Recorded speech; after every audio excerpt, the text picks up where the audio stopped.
to see a CloudTrail logs, you can either go to your services and you can go to CloudTrail in management and governance, or you can just go and search for CloudTrail. So if you click there, it will be enabled and it will start to show you. So I already have a event over here, a CloudTrail, which I have created, which is logging all the events. We are going to see that also, and we are also going to see how to create a new trail. First of all, how will CloudTrail looks or look by default the moment you enter CloudTrail? So a trail by default is created for everyone, which is visible inside the event history. So if you go to event history, let's have a look. You can see over here that I was working on inspector. Before that, I was working on config, then cloud formation, config over here. Just have a look at this part. Then before that, IAM and inspector element. So basically, whatever things I was doing is all being logged over here. So I deleted the template, deleted the target. I had started the evaluation, put config rule, I deleted the results and so on. So this can be for the last 30 minutes, wherein I didn't do anything the last 30 minutes or maybe last 1 hour, where it will show me the activities that I did in the last 1 hour or maybe 3 hours, 12 hours. And then you can have a customized period over here, in which case you can tell that from when to when you want to see the logs at. So it can show you that. So this can go and you can download the data as a JSON or as a CSV file. So if you choose to download it as CSV, the entire thing will be logged. Let it download. So if your events are whatever you are doing is taking quite some operations and many people are working on it, in that case you will see the event history should actually be pretty huge. So right now the time range is for past 90 days. So while it is being downloaded, let's go back to our trails and have a look. So if you go to trails, you see I have a trail which I named it as log all events, which I am putting inside this bucket, Ankit Feb 2021. So that's my trail, and it is all being encrypted via this particular key. So this also is done inside the lab manual. You might want to go and have a look at it. So it is all encrypted via this key hyphen 2. So whatever data I have is all going inside my S3 bucket, and all the current and the S3 bucket operations are also going and being logged inside my bucket. So if you want to know what exact location it is, you can go to this trail log location. The bucket name is Ankit Feb 2021. By default, it goes inside trail hyphen logs. Inside that, a folder by the name of AWS logs and then the account ID. So let's have a look at that. So let's go to beginning of the bucket. So let's say I go to Amazon S3 on the top so that we can see it from the beginning. In that case, I see my bucket over here, Ankit Feb 2021. And then inside that, I see my trail logs. So I click on that folder. Inside that, I see AWS logs. Inside that, I see my account ID. Inside that, I see either I see my digest, which is having for all the regions, or I can go back and go into insights, which is going to tell me if at all there were some insights or some issues in my AWS account, it's going to show that, or I can directly go to Cloud Trail. So you see a trail is created for all the regions as we speak. So let's go to Mumbai or AP South 1, and then the month, year, then the month, then the date. So we started yesterday, so I see 6, today is 7. So let's have a look at 7. And then I will see all the objects over there. So these objects are actually the logs which can be viewed to understand what is or what was happening at that point of time. It is all in a sequence over here. So you can just put it like this and let's sort it out. So based on the latest log which I had at 12:52. So if you want to see what actually happened, click over there. And then if you directly click on the object URL, it won't open up, and we have already seen this error. The reason is that my bucket and the objects are private. So either you can sync this bucket to your local and open it that's a way, or you can have an automated process which does it for you, or you can open it via Lambda, or you can just go to object actions, click on open over here, in which case it's going to show you the complete thing. Now, this thing again might look pretty complex in the beginning to understand, but all that it does is it's a JSON data. So I'll just go and open the JSON beautifier here, and I will just put the data of my CloudFront, whatever I see inside my CloudFront, and just click on beautify, and it will all start to make sense. So you see over here, inside S3, inside this bucket, cloudtrail.amazon.com itself. So CloudTrail in itself is right now placing the data inside CloudTrail, and that event itself is being logged over here. So who is doing that? AWS internal. So, and where is it happening? Inside this particular bucket. So that's how I can understand that, okay, this all operations happen.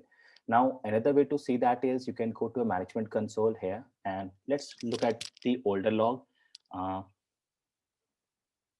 so let's go for the one, let's say over here, this one, and object action and open. And let's copy the whole thing here. And again, let's go for JSON Beautify. Ideally, you should not do it on the browser. The reason is that this data can be saved by the server, but this is non-confidential data, so you can do it. But please don't do it like this without your organization knowledge. So in this case, again, you see S3 is replicating the data. So looking at this, I can understand that my data is being replicated, and it is being replicated to this bucket. So my primary bucket name is Ankit Feb 2021 over here. But inside my management bucket or inside my Ankit Feb 2021, I have put a rule that whatever data is inside this bucket also has to go and be replicated to another bucket, which is this 1990 bucket. So that's why you see over here, S3 is automatically replicating the data over here, and this replication in itself is being logged. So it is telling you that I am logging all the data from log all events, and I am actually hitting this particular bucket, and I'm logging it and putting it by this name over here. So that's how this is going to look like, Cloud Trail. So if you have a trail enabled, it will all show up all the data over here in this particular way. So if you want to delete the trail, we'll go and delete the trail, and then we'll come back to this again so that we can see how it looks like. So click on delete, and this, and the trail is gone. So now if you go to dashboard, okay, remember one thing: if you delete the trail, then anyhow the objects that you had are inside this particular folder, AWS logs and things. Okay, so these are there. Anyhow, you don't have to worry, the existing things are already there. It's just that starting from now, I'm not going to log anything. Okay, so I'll see all the data over here anyhow. So it doesn't delete the existing data. Fine. So right now you can go and click on create a trail, and the trail will be created. But before that, we had gone to our event history over here, and we saw all the events, whatever were being triggered. Remember, this is for this specific region here, Mumbai. So I had downloaded the CSV file. So let's just open that and have a look at it. So that's the CSV file for me. So in this case, actually, if you see, uh, let's put it like this. Just by looking at this, I can understand that the root user has logged in from this particular source IP. So that's the source IP for the user. Now, if you go down, you see root user, then Security Hub was automatically doing some operation for which it does not need the IP address because that's internal to AWS. Now, if you go down, you will see over here root user again did a login from this IP, and then root user, and over here user Ankit did a login from this particular IP. So what did Ankit do? He went and created a profile in SSO, and then he did the verification, authentication, federation, logout, and then he deleted the SSO, which was done by the root user. Now, if you keep on going down over here, you are going to see multiple users in your organization if you have. For example, we had created something for migration where I see the migration user one actually doing certain things in my ECR service. Similarly, I had my auto scaling group, which was doing some operations inside my EC2. Similarly, I had my user Docker AWS, which was doing some operations inside ECR of AWS. So in this way, actually, you can go and create, or you can go and have a look at multiple user accounts, and you can understand what those people are doing. For example, I see this over here. So this you might want to see. So this user over here, uh, so this user over here named as Arjun, he did some operations inside S3 where he went and created a bucket, he deleted a bucket, then he created bucket, then he deleted the bucket. So if you are interested in knowing what exactly he did, you can go to this resource and you can see that he created the bucket, my bucket, which actually would have failed. Then he created a bucket Arjun 25 FE, deleted that. created Arjun 25FE, and then he went and created Chetan 25FE. All of this was happening via from his CLI, in which he was working on Python and he was working on Windows 7.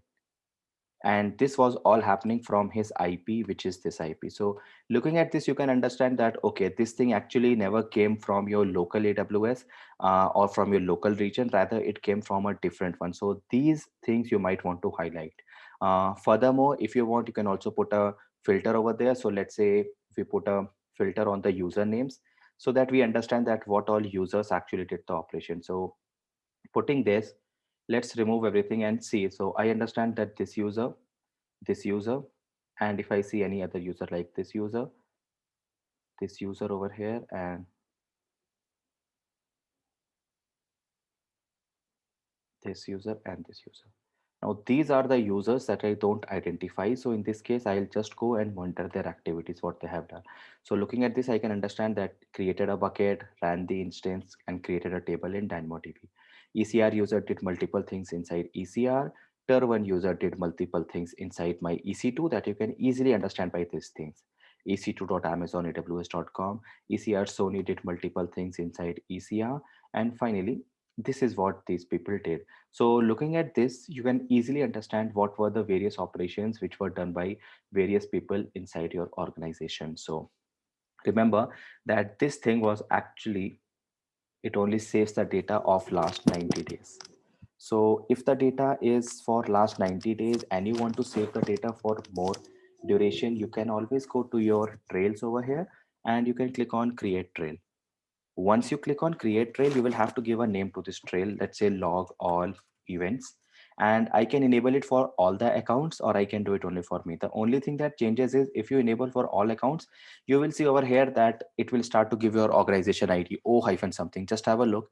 The moment you do this, it gives you the organization ID followed by your account ID at that moment. Now, whenever you are storing the data, as we said, it can either be saved inside your S3 bucket or you can use the existing S3 bucket. So if you have the existing S3 bucket, like I did earlier, you can click on browse and you can select the bucket in which you want to store the data. If not, you can create a new S3 bucket. AWS automatically is creating a unique bucket for you, which is nothing but AWS CloudTrail logs followed by your account ID followed by a complex number. It's like a PNR number which is unique. So AWS knows that no one is going to create this bucket, but you want to change the bucket name, you are very well free to do that. For example, let's say Ankit hyphen logs hyphen feb hyphen 2021.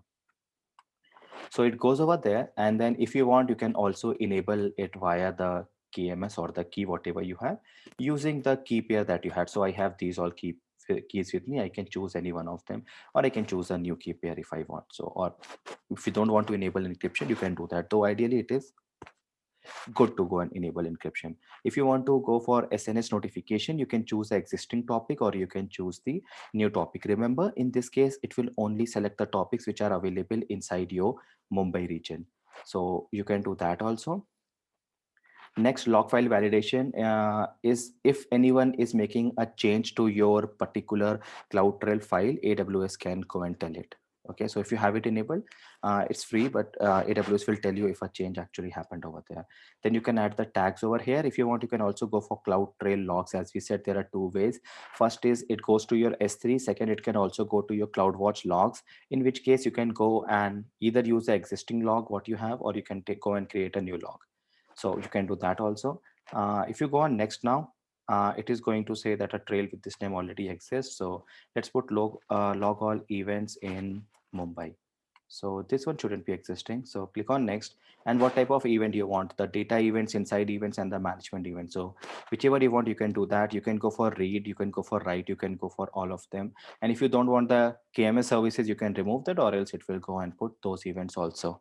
Then in the end, you click on next over here, and the moment you click on create trail, two things will happen. First, it will go and create a bucket by that name. So if a bucket exists, it will error out here and it will tell you that you have to go and create a bucket by a different name. If everything is good, you can go to your S3 and you can see the bucket name is Ankit Logs Feb 2021. And this bucket has been created over here. So let's go to our S3 and have a look. So in this case, a bucket has been created over here, and that's the bucket. And whatever logs now we do are going to go inside that by AWS logs, your organization ID as well your account ID. Inside account ID, you go inside CloudTrail, and right now you don't see anything, but shortly you are going to see that new folders are going to come up over here, the same way like we saw some time back. So that's your CloudTrail, and using CloudTrail, you can go and uh, know about the activities that are happening inside your AWS account at all the levels. So CloudTrail itself is not costly, but going and putting the data inside your bucket is going to cost you for S3. So that's CloudTrail for you. And you can go now and create a trail for yourself and monitor it after 24 hours of time. And you will see a lot of data over there. Try to analyze it and understand that what the trail does. Um, and this time we'll leave for the quiz, and once we are back, we'll start and resume with IoT Defender. So I'll see you there.